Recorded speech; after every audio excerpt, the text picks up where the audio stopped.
rather neutral, while the relations with Lithuania are traditionally filled with suspiciousness. Scandinavia has no real interest in Poland, and we are separated from the southern Europe by the Czechs, the Slovaks, the Hungarians and the Austrians, all of whom jointly consider reviving the cooperation in the legacy of the Vienna-Budapest tradition. Poland found a special bond in a close alliance with America, yet being an ally of a great power is not an easy task. Waking up as a vassal state one day may come as an unpleasant surprise. The only neighboring country that in a long perspective might share our views and have convergent interests is Ukraine. Defining a common plan for action is yet not easy. First of all, as I already said, according to Brussels, Ukraine is not in Europe. For the NIS, newly independent states, and that includes Ukraine, the EU ventured out with an initiative of wider Europe neighborhood. It does not provide a perspective of membership. Second of all, Ukraine is the easternmost fragment of the Central European Wide Plains. Only recently some did celebrate the 350th anniversary of the Paris-Saf Agreement. Back then, the Ukraine Wide Plains also had a chance to gain sovereignty, but as we know too well, it failed, and with time, Moscow took it all. Took us all. By sheer miracle, the end of the 20th century offered yet another chance. A prospect of creating and establishing an Ukrainian state entity with the capital in Kiev and an economy that would allow for independent development.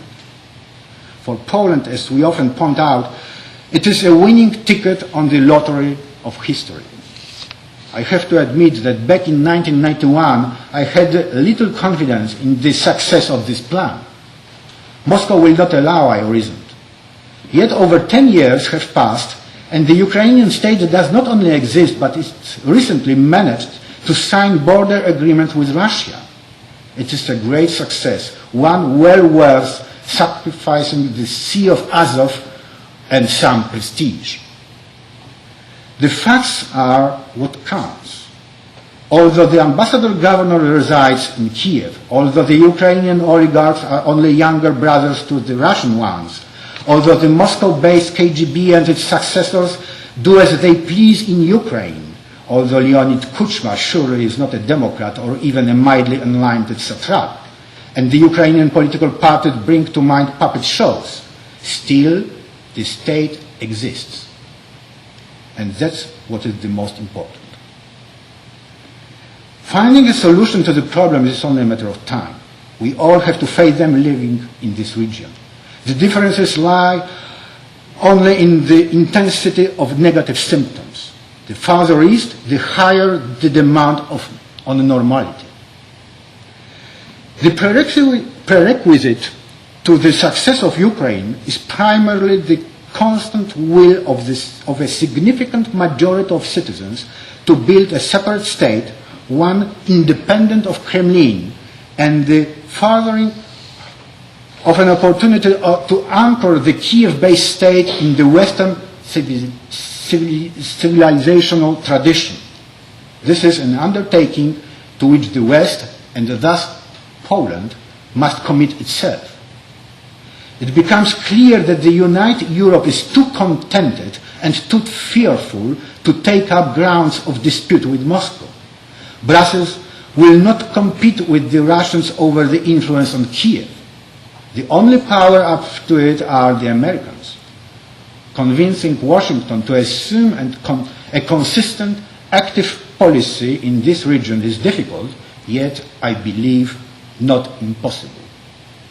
Polish policy towards Kiev is not very coherent. The valid declarative support for Ukraine often did not result in any practical activity, and at times it was considered that the Polish diplomacy in the East should primarily address Moscow. The strategy of Polish policy towards Ukraine must be grounded on the premise that anything that might help further confirm its statehood, support Ukrainian patriotism,